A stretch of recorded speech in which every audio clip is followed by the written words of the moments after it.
Hey ladies, did you ever think about your menstrual period as a luxury?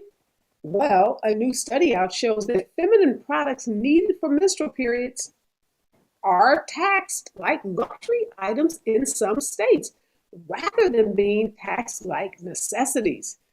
Experts call this the period tax. How does this tax impact low income girls and women? And how do we end this undue burden on half of the world? Because half of the world are women. Experts weigh in, all coming up next. Live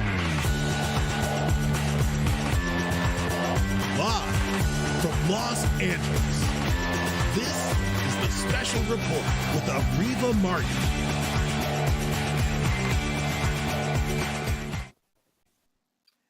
I don't think any girl or woman thinks about their menstrual cycle as some luxury. No, it's an inevitable part of life if you are a girl or a woman. Yet, products needed during your menstrual cycle are treated as luxury items in some states. Now, some people may say, what's the big deal? You're talking about pennies or dollars. But recent studies show that these taxes, these fees charged by states on feminine products can add up to a lot and can create barriers to access for lots of women, not just here in the United States, but really across the world. There are lots of groups that are out advocating to end this luxury tax on menstrual products and feminine hygiene products. I really talked to some experts today who have their fingers on the pulse of what's happening around this period tax, as it's called. My first guest is Jennifer Weiss-Wolf. She is a Woman and Democracy Fellow at the Brennan Center for Justice at New York University Law School. She is the author of Periods Gone Public, Taking a Stand for Menstrual Equality. She's an expert, one of the country's leading experts on the period tax. Good morning and welcome, Jennifer. Hi, thanks so much for having me here this morning. So Jennifer, help us frame this issue because a lot of people may think, oh my God, women are whining or complaining about a tax on, tampons or menstrual pads that may amount to just a couple of pennies more than taxes on other items. But help us really understand what the issue here is. So we'll put the issue in the context of this frame in this phrase called menstrual equity, which is part of the title of my book, and it's really entails us thinking about menstruation in political and policy ways that ensure that the way we talk, think, and legislate around menstruation doesn't create additional barriers or burdens for anybody. So there are a whole slew of policies that fall under this umbrella of menstrual equity. And there's an advocacy community fighting for them, and that includes everything from menstrual products provided to students in schools, to provided to people who are incarcerated, to provided in public, via public agencies. So sales tax on menstrual products is another one of these policies that honestly, before folks started asking legislators to consider it, they just never had. So in the majority of states across this country, at least at the time that this campaign was launched, menstrual products were not exempt from sales tax. As you mentioned, because they weren't deemed a necessity. Most states have carve-outs for items that are deemed a necessity that can be exempt from sales tax to make them more affordable or to ensure, that they're as accessible as possible. And that largely includes things like food and prescription medications. But nobody had ever stopped to ask legislators why menstrual products weren't in that category of necessity. And since that question was asked for the first time in 2015, 2016 of our state legislators, we've seen a lot of progress. We've seen 15 states do away with the sales tax on menstrual products, otherwise called the tampon tax or the period tax.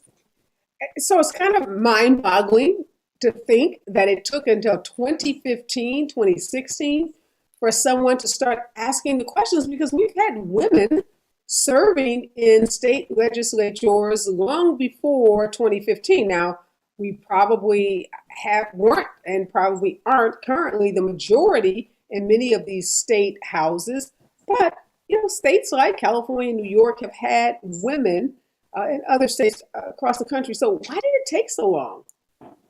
Well, people will ask this all the time, like, was this like a nefarious campaign? And I think that everything combined, when you think about stigma, when you think about the things we do and don't talk about, when you think about the burdens on women legislators to take on these issues and be the trailblazers and be the first one to raise it. California was among the first states to introduce legislation to eliminate the sales tax on menstrual products back in 2016.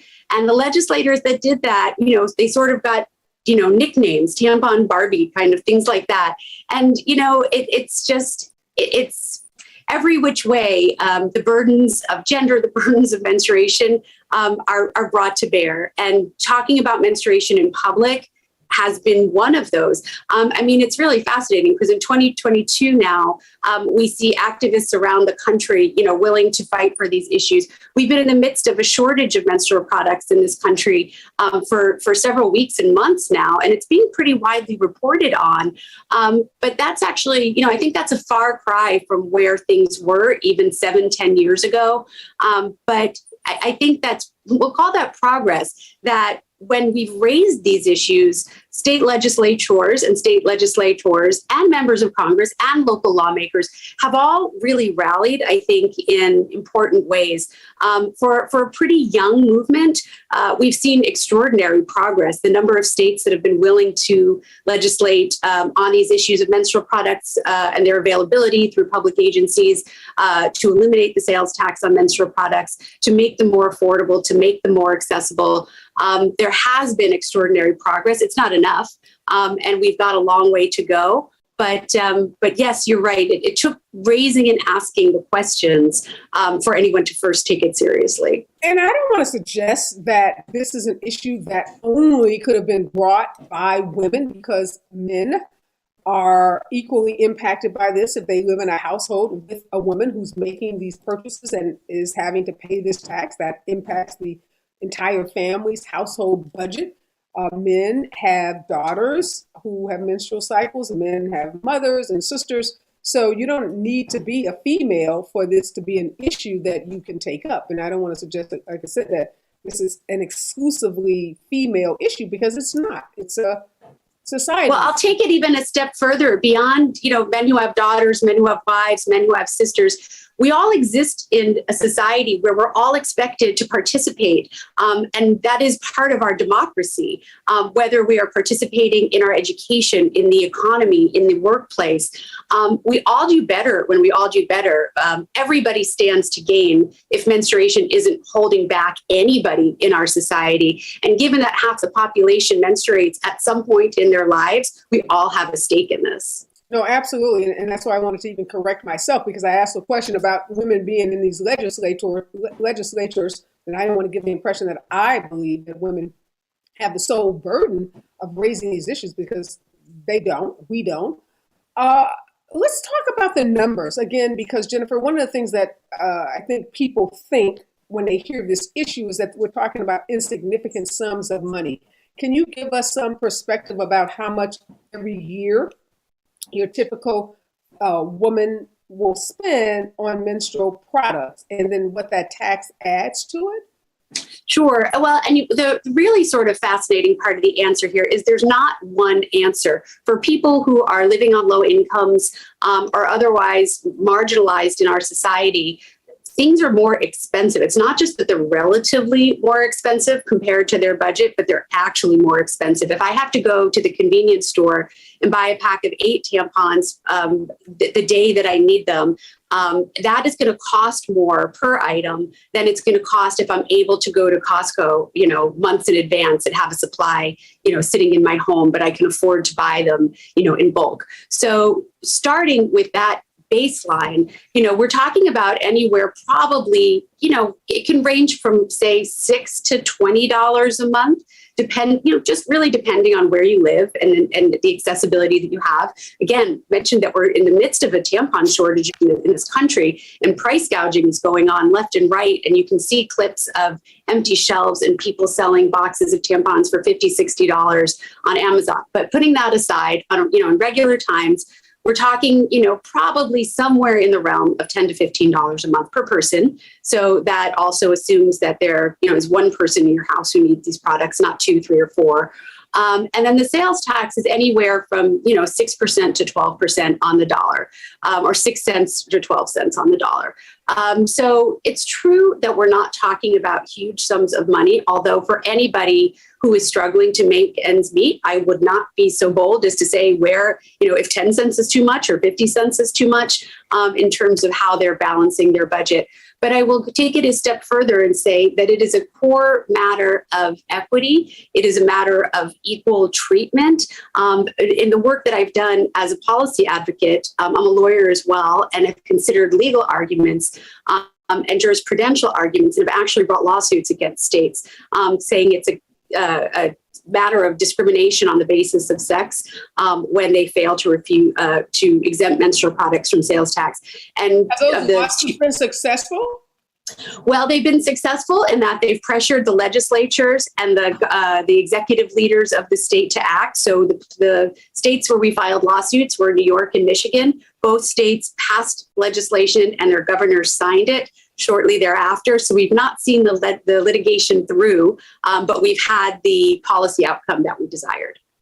So courts have not ruled on the merits of these claims of discrimination? Not in our lawsuits. Yeah, so talk about access, because that's something you raised a little earlier about women in prison. I'm thinking about homeless women, girls who live in low-income communities. What is the issue around access? Do those women face additional challenges? So by all sort of qualitative, and even now we're gaining quantitative data, the answer is yes. For many people, whether it's a matter of economics or whether it's a matter of sort of social, mobility or any other way in which living their daily life is made harder, menstruation and access to menstrual products become part of that equation. We'll use corrections for an example, whether it's local corrections or a state jail or a federal prison. The rules vary from facility to facility about what products are made available to people. And while there's been, a lot of progress in seeing legislative advances to ensure that menstrual products are required to be provided, even with that, with that extra level of oversight, it's, it can be really hard to enforce. We're talking about situations and circumstances that aren't equitable or don't have power balance in the first place. But this applies to so many circumstances in which people just exist in life. Think about all the places you participate in your daily life as a citizen and a member of society, whether it's going to school, whether it is, visiting your local public library, all of these places. If they're places where we exist, they're places where people menstruate, and ensuring that menstrual products are made available in them is just one really simple way to ensure that we're not excluding anybody and that we're getting the best out of everybody. And that is so much at the heart of what this idea of menstrual equity is about. Yeah, so I was reading in a New York Times article that talked about menstrual periods and period taxes being political. And one of the questions in the article is, why are tampons taxed when Viagra is not? Okay, so there's actually a wonky answer to that, which I'll start with, which is, and as I mentioned at the top, states are responsible for setting their own rules around sales tax. And most of them that have sales tax, 45 of them charge sales tax in some form or another.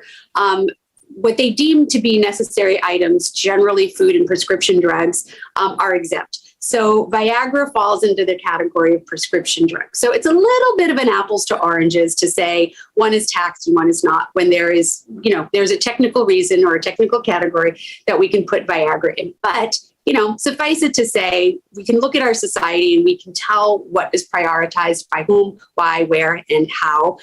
So it doesn't really come as a surprise that we can, point to items that are, that have a particular audience or interest in mind, like Viagra, and see why they thought they made it through. Do you remember this case? I wrote an article about it, but I can't find it. It It was a case where a young woman was terminated because she had her period at work and she had bleeding and some stains on her clothing. Do you remember that case, the ACLU? Yeah, so that took place a couple of years ago. I believe Yeah. it was in Georgia. And the person was actually, interestingly, she was perimenopausal. I'm working on a new book right now, bringing these same sort of policy considerations to bear around menopause, as has been successful for the past 7 years around menstruation. But she was in perimenopause, which is a time where people often bleed quite heavily. And she bled onto her chair and was terminated from her employment. And a lawsuit was brought on her behalf by the ACLU. And like most lawsuits, it ended in, sort of technical terms without the court actually ruling one way or another on the fairness or equitable aspects of that termination. But these are exactly the kind of circumstances that this menstrual equity frame and this movement has been quite deft in drawing attention to. Before people were willing to talk about menstruation in public ways and on television shows and on radio programs and in mainstream media, this stuff would just get swept under the rug. It was just the way it was. And by bringing these stories to bear and tying them to a policy agenda and having, attorneys and policy experts really frame this stuff out and make sure it was going to be taken seriously. One of the challenges with these bills is oftentimes they haven't been taken seriously. Real fiscal analyses aren't done, or legislators, don't have the tools they need to bring them over the finish line. But I think a growing sophisticated movement is ensuring that these circumstances are taken seriously, and legislators know how to take these solutions over the finish line. Yeah, I was writing a column at the time for Times Magazine about laws that had a negative impact or were unfair to women, and that case came up at the time. And I couldn't find the article before the show, but I was having vivid memories about being outraged about the case, and that's why I ended up writing about it in my Times column. The notion that someone would be penalized or punished because something so natural as having their period at work and not having, those those hygiene products available at the time was really shocking to me.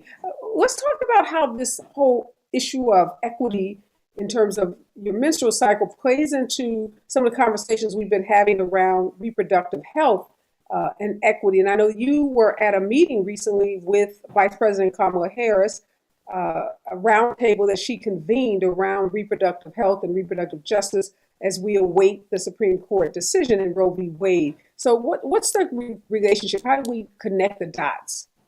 Yeah, I was so thrilled to be part of that discussion because what I was there to, she wanted to talk about sort of privacy issues and what the collateral harms are likely to be if the Dobbs ruling looks like what the draft ruling, that was leaked last month appears to indicate.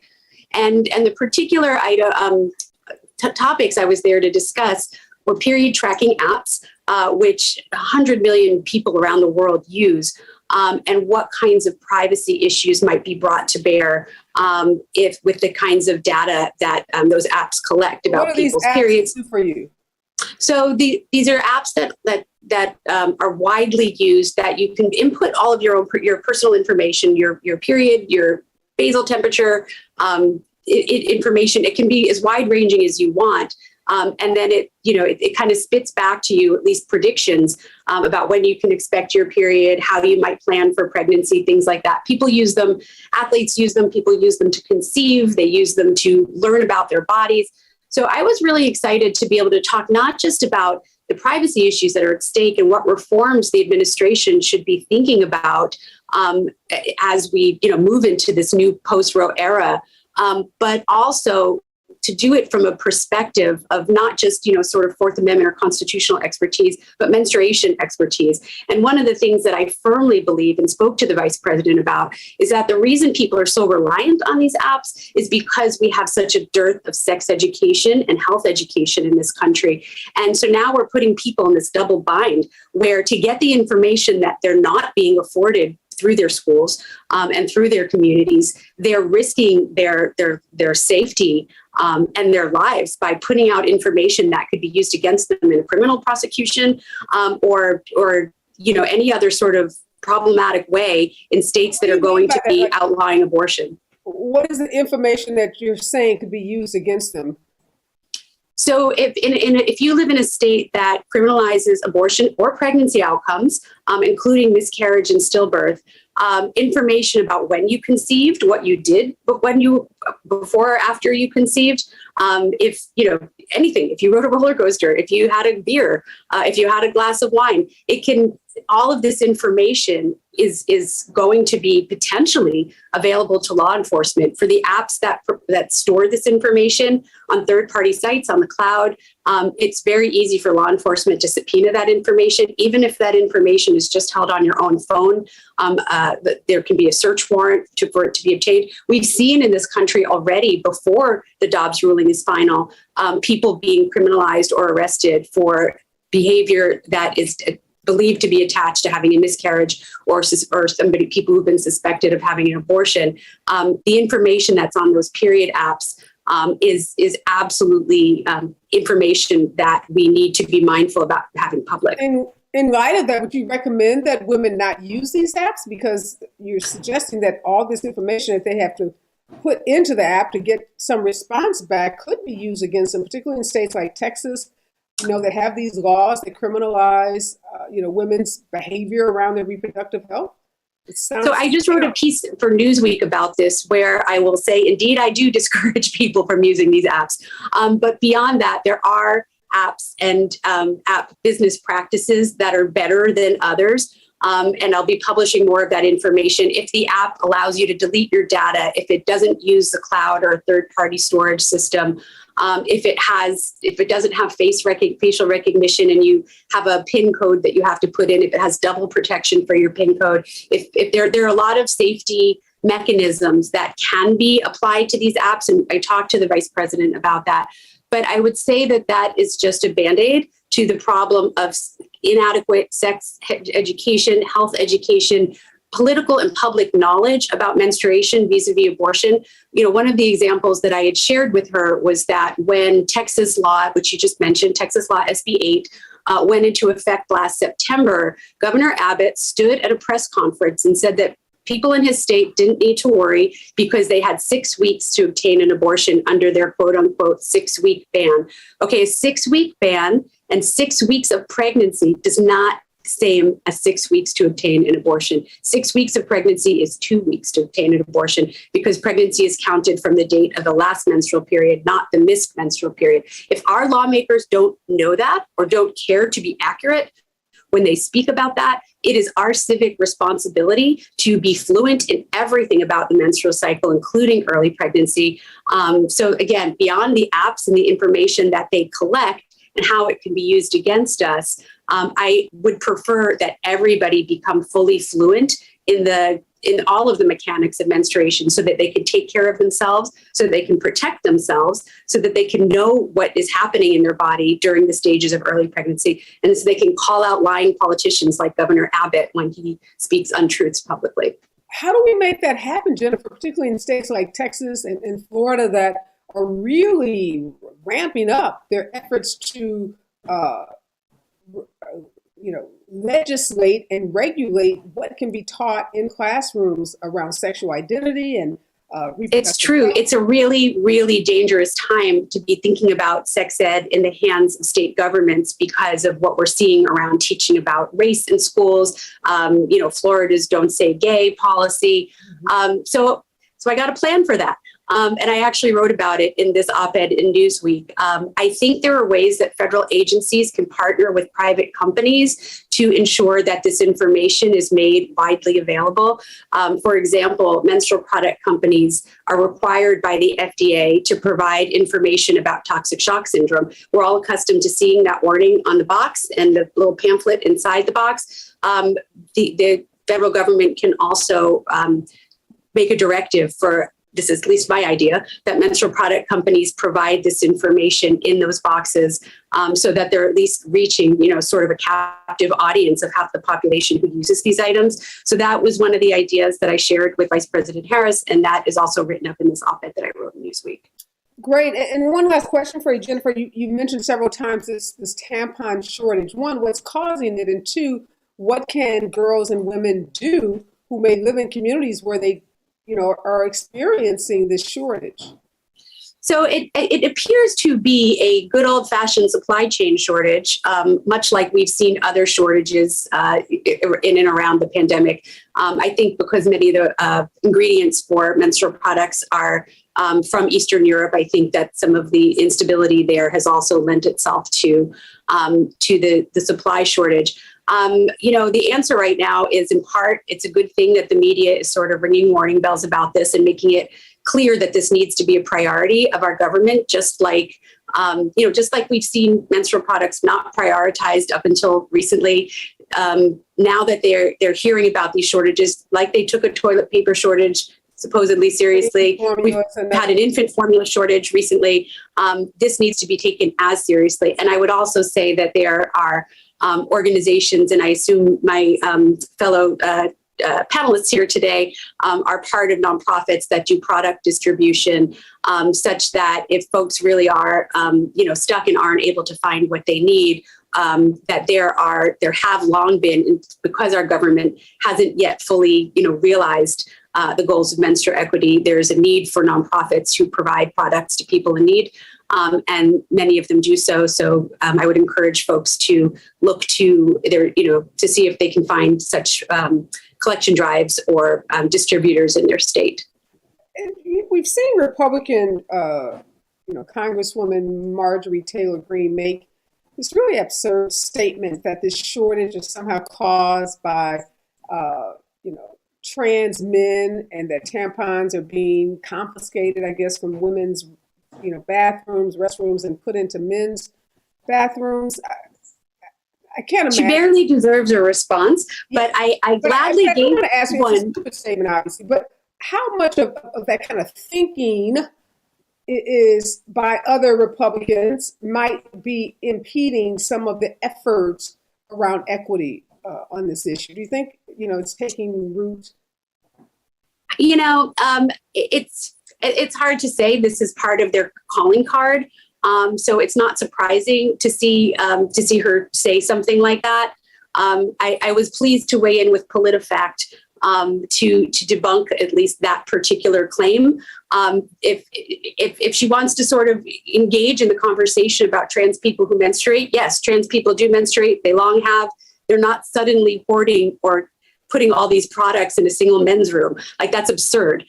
So I'm actually glad to see her acknowledging something that she's yet to acknowledge.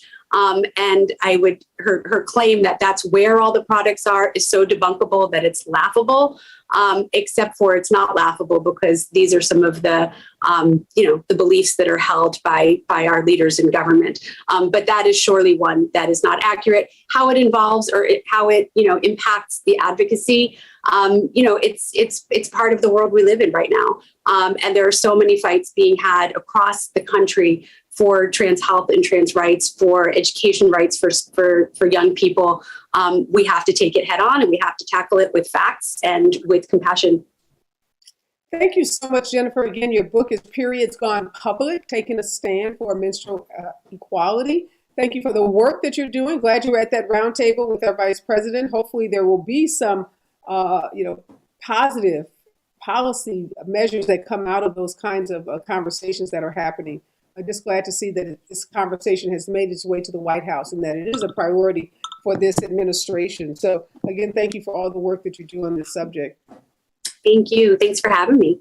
Great. Okay, my next guest, Amir Abdul. He's a national campaign manager for the Period.org, and Melissa Burton, who's an executive director of PAD Project and author of Period, End of Sentence. She's also the producer of the 2019 Academy Award-winning short, Period, End of Sentence. Good morning and welcome, Melissa and Amir. Morning. Wow. Okay, so Melissa and Amir, we heard Jennifer say there is a shortage of tampons in particular. Both of your organizations, I know, work to create more access. So what's happening now in the U.S. with respect to this shortage of products? Amir, would you like to go ahead and take it first? And thank you so much for having us. Yeah, go ahead. Jump in, Amir. What is your Sure. organization doing, if anything, to address this shortage? Sure. Yeah, no, thanks for having us on. So first and foremost, I do want to acknowledge that, this issue on the tampon tax that we're talking about today is a middle class issue. And so I'm glad you brought up the shortage of menstrual products, because that's where the issue truly lies. Access to menstrual products is what's incredibly important here. And, we're seeing it's a common supply chain shortage, as Jennifer said, and it's happening on, multiple essential items. So we've received so many, just a high request and for menstrual products, especially throughout this year. We have a service arm within our organization where we do donate menstrual products to partners and communities all across the country. We're a base of youth organizers and activists all across this nation. And what we've seen is we are having such an uptick in menstrual products that our shelves are completely empty. We've donated enough menstrual products to really serve millions and millions of periods.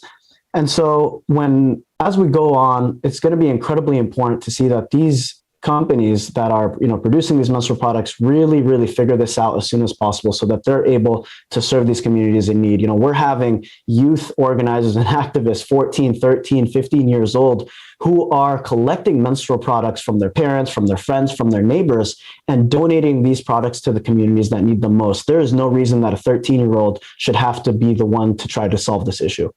Is there a particular geographic region, Amir, that your organization has identified where the problem is worse than, say, the other areas? Well, it's less of a geographic region. Really, it's all across the country. It's more so, particular groups. I mean, when you look at, students, for example, the access to menstrual products to students is really, it's incredibly low across this country. We're seeing that a lot of schools are not providing the menstrual products that the students need. I mean, you look at the numbers, nearly 1 in 4 students struggle to afford period products across this country. There's more than 4 in 5. That's about 84% of students in the United States have missed class or know someone who's missed class because there's a lack of menstrual products. And really, if you want to look at specific groups here, you're going to see that lower income students and students of color are really the ones that are taking a hit here, particularly students of Latin descent. They're really being more impacted by the lack of access to these products than white students and middle class income students. And Melissa, I'm sorry, I know your Academy Award winning short was not 2019, it was 2017. Tell us 2018, actually, but the Academy Awards ceremony was in 2019 in February. So it's okay. I stand corrected. But tell us about that. That is such an amazing accomplishment. We can see the award sitting right there. You have your own Oscar for that. I know you're an English teacher, so you're not a movie producer by training, but yet here you are having won an Oscar, something that so few people in this country can claim. Why the documentary? So let me, it's so great to hear Amir speak and Jennifer speak. And let me just widen the perspective a little bit to the international, the PAD project, which is the nonprofit that produced Period End of Sentence, for which I'm the executive director, is engaged in distribution of products in the US. But we began with making a film, a 26-minute documentary called Period End of Sentence. I am a high school English teacher. So we learned about what is now called period poverty, which is the lack of access to education and reproductive products, menstrual health products, sanitary pads. And so we learned about an inventor named Muruganantham who had made a pad machine enterprise. We fundraised to get the machine to a village in Kathikera in rural India, and we documented it on film. What I want to say is that film exposed the prejudices against menstruation, attitudes toward menstruation, lack of access to clean and safe products to manage menstruation. And the Academy Award moment made it so evident to the world. We're so grateful for that moment because immediately after, the director, Reka Zatopsy, said, I can't believe a film about menstruation just won an Oscar. And I followed that with A Period Should End a Sentence, Not a Girl's Education. I received emails from girls in Southern California, all over the United States. My school nurse gives me pads. I don't have pads at school. I'm in college here in the US. I do not have pads. I'm over here in, Lebanon. I have no pads. I think we must have heard within the space of 3 days after that moment, virtually from people from every country around the world, whether they were wanting to donate $5 because they related and cared, or whether they wanted to start a pad machine enterprise in their community or talk about the issues they faced. So it's really very global. And one more thing I want to quickly say is that Period End of Sentence is the documentary that sort of showcased a kind of shame and these enterprising women who made period products, who are still engaged in that today. And Jennifer was talking about, and you were talking about, attitudes toward menstruation. For instance, that woman being fired from her job because she bled through her chair. And I think that's at the heart of what drives so much of the discrimination against menstruation. So there are very tragic stories from young women who have committed suicide because they have been period shamed. This woman lost her job.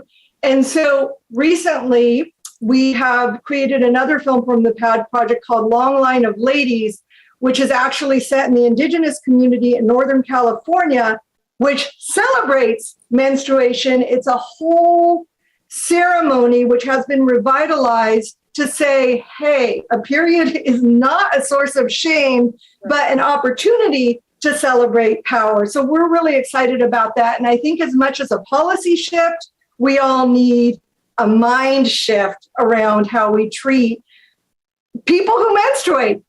Yeah, which is half of the world. So we should definitely be mindful of that. Amir, those attitudes that Melissa just talked about, do you find, again, I'm going to ask you about, is it either geographic or, demographic, those attitudes resonate more, either whether it's a certain group of people or a certain region of the country, this kind of shame that's associated with, having your menstrual cycle? Well, the unfortunate truth is it's all around. Wherever you go, you see that. And really, I'm glad that Melissa spoke on that, because the issue at hand here is that there is an incredible stigma surrounding menstruation. And what we don't talk about enough is the fact that periods are the essence of life. And there's no reason for us to, have such a stigma around these issues. Now, if we're not able to have a conversation about a crisis, about a problem, we're not going to be able to solve the crisis. We're not going to be able to solve the problem. And so the key part of this, what's incredibly important to be doing here, is combating that stigma in every way that we can, through films like the one that Melissa directed, through conversations just as simple as parents speaking with their children, not only mothers, but fathers as well, in our classrooms, making sure that sex ed classes also include information on menstruation for any gender to speak about, whether you menstruate or not. I was a biology major in college. I did 4 to 5 years of biology. I did not take one lesson on menstruation. That is incredibly shameful, really, if we look at our education system. A biology major who took human biology and anatomy didn't learn one thing about menstruation throughout college. And so, I wonder, Amir, as a guy, I guess, where do guys even learn about periods if they don't learn in a sex ed class? Yeah, and that's the issue, right? There's not nearly enough conversation about it. And so the stigma rises. And so, I've been lucky enough to be around folks who have had the leadership to go out and speak on these issues and make sure that whether or not you menstruate, you're going to hear about the fact that period poverty is a crisis in this country and around the world. And I really thank my colleagues and all the people who are in this movement that brought this issue not only to my attention, but to the attention of this country and to the world. I mean, if women like Melissa and Jennifer and organizations like Period did not exist, this would be an ongoing crisis that no one would be talking about today. And so, I'm glad to see the leadership to step in here and make sure that people are hearing about this. Melissa, do you see any changes since you did the documentary? Is anything happening that you can point to that's positive to suggest that we are starting to chip away at the shame and the stigma? 100%. And it's so encouraging. And the PAD Project, like Period Movement, also works with young activists, and they are leading the charge, and so much is happening. So right here in Los Angeles recently, the LA County Board of Supervisors passed legislation to ensure that a pilot program where period products will be made available in museums, schools, public parks, places where people congregate. That is terrific. Notable and all-women board of the LA County Board of Supervisors. So I think representation is so important. We work with a wonderful nonprofit called Border Angels. We were talking about that. They provide water for asylum seekers and help for people in detention centers at the U.S.-Mexico border. PADs were not something that had been talked about, but that are desperately needed at the U.S.-Mexico border. So organizations like the PAD Project have partnered with Border Angels, more attention to incarcerated women and the terrible trouble that they face having to barter. I don't even want to talk about it, all kinds of things for access to menstrual products. So, and just things in the zeitgeist that have been reported more. First of all, thank you for devoting a section of your great show to this, because that's been happening more. And for instance, with the Ukrainian refugee crisis and the Afghan refugee crisis, now news reporters will actually say another thing that people need aside from food and shelter are think about menstrual products. That wouldn't have even been in the air 7 years ago, I dare say. So I think it's really a great sign that people are getting into it. No, and that's great to hear. Really good news. And you're right, having 5 women on the county board of supervisor probably means that the resolution that they passed to get those products into county facilities happened without probably a unanimous vote. No opposition. I'm sure it was an easy thing to get passed. Amir, if kids can't learn about this in schools, how do we break down some of these stigmas, these barriers? I can't imagine, that parents are talking to their sons about periods. We know they talk to their girls because they have to get them ready for that day when their period comes. But I'm thinking about parents and boys. I don't see it being as much a conversation. Maybe it comes up when they're talking to boys about, using condoms or having safe sex, perhaps, but not typically a conversation I think that's happening between parents and sons. Well, the honest truth is it's not even a typical conversation happening between parents and their daughters, between parents and their children that menstruate. We're not seeing even that nearly enough. And so, something that we understand very clearly is that policy follows culture. And at the root of it, if we look at historic movements, we see that youth organizers and youth activists have been leaders of cultural shifts that create policy change. And so here at Period, that's something incredibly important that we do. We empower these youth organizers and these youth activists, not only with the tools to combat period poverty through, language, but also through education. We make sure that our organizers have all the tools they need to speak with their legislators, to speak with their colleagues about the issues at hand. Period has provided students in classrooms with the resources on different levels. On our website, if you go to period.org, you'll find a number of resources there that students can tap into and use throughout these conversations. And so as we kind of go out and go on through this process of combating this issue, we need to make sure that these students have all the resources they need. And we're happy to see that here at Period, these students are going out, speaking with their legislators on the crisis of period poverty, making sure that they have everything that they need to really combat this issue from a number of angles. Are you finding, Melissa, that there's any difference between how young men are thinking about this issue versus young women, or is this an issue that's resonating despite your gender? I think that young men are being more exposed to it, and yet we have room to grow for sure. And boys ought to be educated, I believe, at a younger age. For instance, I mentioned that I'm a high school teacher. In our class, because I'm executive director for the PAD project, we have pads and we're engaged in pad distributions in my English classroom. And I teach ninth grade. And a ninth grade boy very honestly and sweetly said, "What are these? What is this?" And all the girls, well, wait a minute, are you able some of the boys laughed.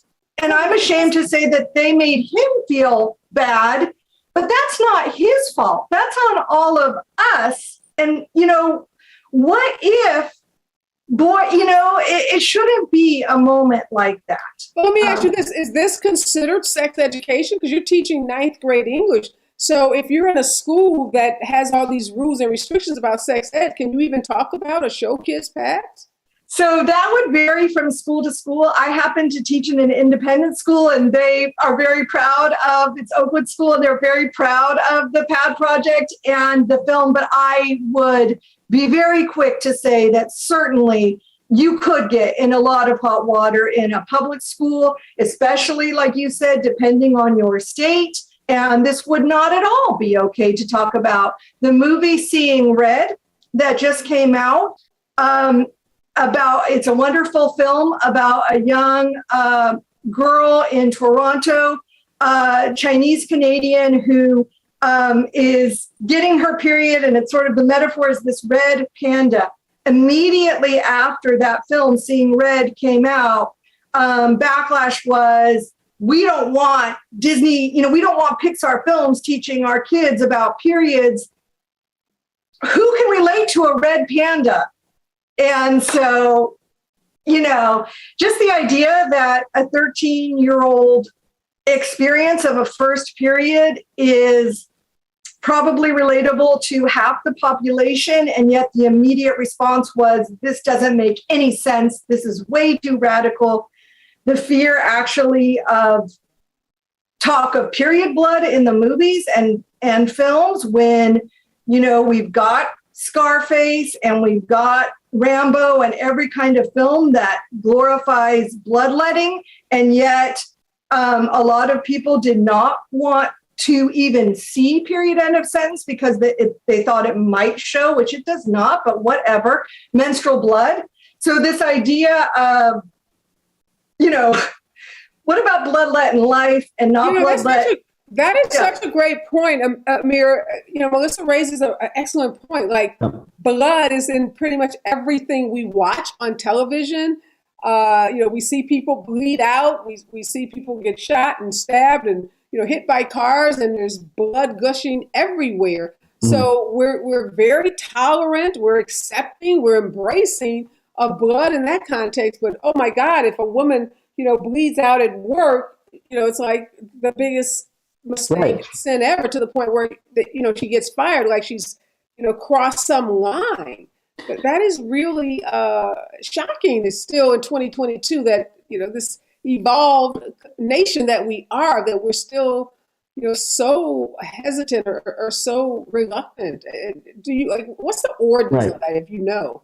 Well, first, I appreciate Melissa touching on that. Really, again, it goes back to the stigma around menstruation. It's as simple as that, really. And something that I really want to make clear, and I appreciate Melissa bringing this up again, but this is not a burden that should be shouldered by girls, women, and folks who menstruate. Enough is enough. women and girls have been shouldering so much of the burden on so many issues across this country, particularly women of color. And for us to also put this on their shoulders to make sure that men and boys understand the importance of periods, to understand the importance of menstrual equity, to understand the importance of combating period poverty is just unfair. And the buck stops here. We can't keep doing this. As a man, as a boy, as someone who does not menstruate, you need to pick up a book, go on Google, do whatever you need to do to understand the situation at hand. You need to understand the crisis that are affecting your community and all the folks within it. And so our leadership needs to step up, whether it's school administrations, whether it's teachers, whether it's parents, whether it's our legislators. And we need to make clear that this is a problem that doesn't only affect menstruators, but it affects all people alike from a number of different angles. Amir, how many of your student leaders, that's a great point, how many of your student leaders are males? Well, we have up to 400 chapters all across this country that are active day in and day out, working with legislators, working with school administrations, working with city leaders, and really everyone across the board to make sure that this is an issue we combat. And we have non-menstruating students who are involved all across the country. And so, again, as we get more involved with what percentage are you? I mean, are we at the infancy stage where 20% are non-menstruating, or are we at 50%? Are we at parity? Where are we with women in particular? Yeah, well, the matter of fact is we need to do better, right? There's no specific number that I can give you, but we do need to do better. And again, that goes back to the stigma that we're seeing on this issue. And as we combat that stigma, I can guarantee you that this is an issue that's going to continue to grow. I could speak from my own personal experience. Throughout high school, I graduated high school in 2013. Throughout high school, along my friends, with me, I did, when we heard the word menstruation, we heard the word period, the matter of fact is a lot of the non-menstruating students in the class did cringe. And they felt like, oh my God, how could someone say something like this? Within 2 years of me going to college, I already saw how my friends and I already grew more and more involved within this movement, understanding that this was an issue. Not because, we suddenly saw someone get a period and it clicked in our head, but because there was more conversation around this issue from folks all across the board, and leadership in our school, leadership in our university had talked about it. And so that's what it comes down to, is conversation, so we can combat this stigma to bring in folks from both ends, whether you menstruate or not. Yeah, because honestly, I don't know that I've ever had this conversation with a man. I don't know if I've ever had this conversation with a man who was an activist around this issue. I don't know very many men who are involved in this movement. I don't know, Melissa, are you seeing that? You're in Los Angeles. Are you seeing young men or men of any ages getting involved in this, fight for equity? Yes. So definitely, first of all, kudos to Amir, and a great example of a man going for it, and definitely more work to be done. Not as many men and boys. One of the most common comments I get about the film period end of sentence from dads is, thank you for giving me a comfortable way that I can talk to my daughter about periods. Most men, I think, particularly all men, many men have women and girls in their lives, and they want to be a part of their daughter's coming of age. They want to understand what their wife is going through or whatever it is. And so I think the more that we can put conversations of period into the cultural moment in a positive way and an honest way. Periods are not always comfortable, and there are a lot of different medical conditions that can be associated with it. And just to add to that, menstruation was regarded as a vital sign in a woman's life. So to Amir's point about not in biology, not even learning about menstruation, too many doctors ignore menstruation too, and asking women about their menstrual cycle. And I'm thinking too, Melissa, what about all the jokes and all the stigma around, like, if a woman is, equating being on your period with being emotional, right? Yes. Oh my God, you must be on your period. And when we hear that in so many, sitcoms and movies, and this association that, oh my God, that, when she's on her period, stay away from her. So that negative stigma about women becoming monsters, or, transforming into 100%. these horrible people when they're on their period.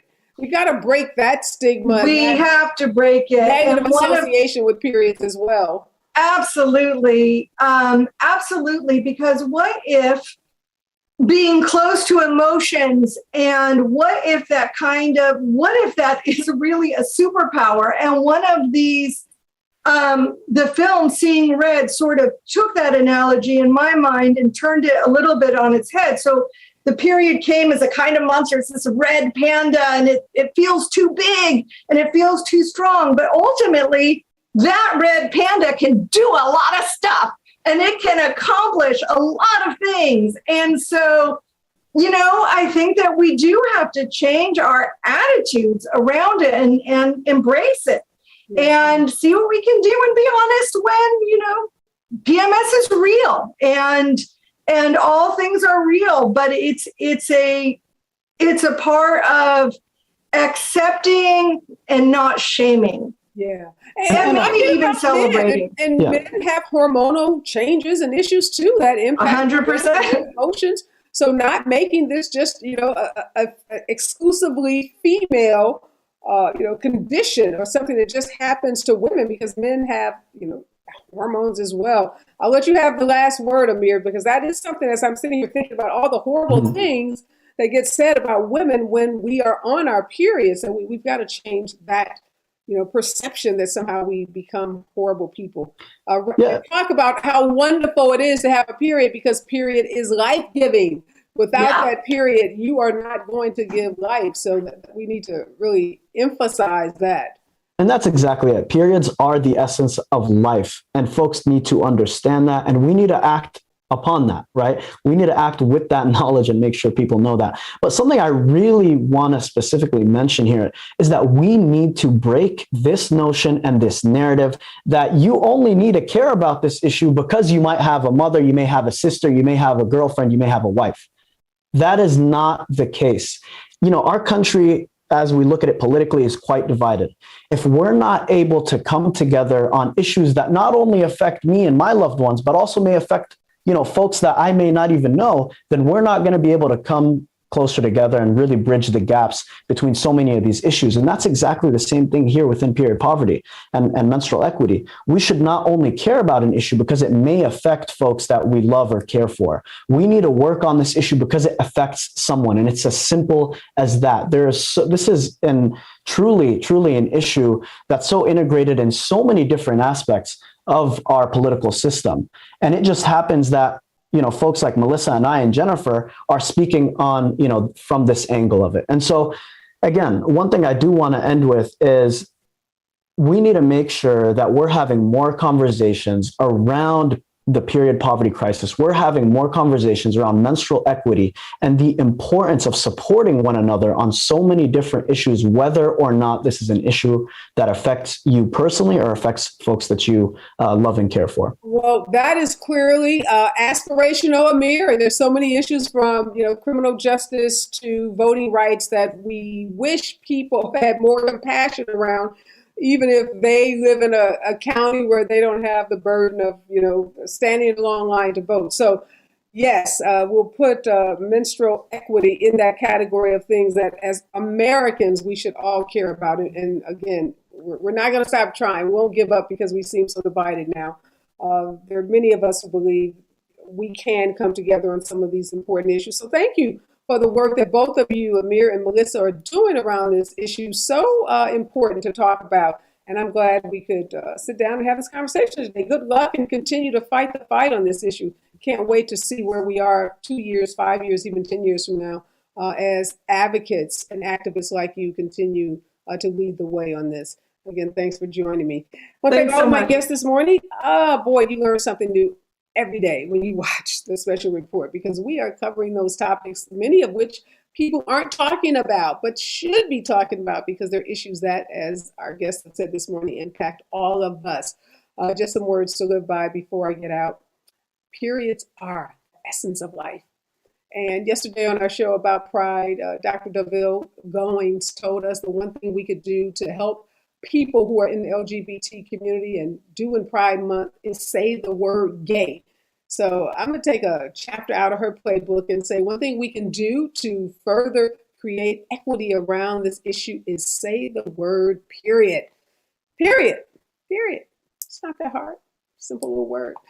Make sure you go out and say gay and period. Be safe out there. Remember, we're all in this together.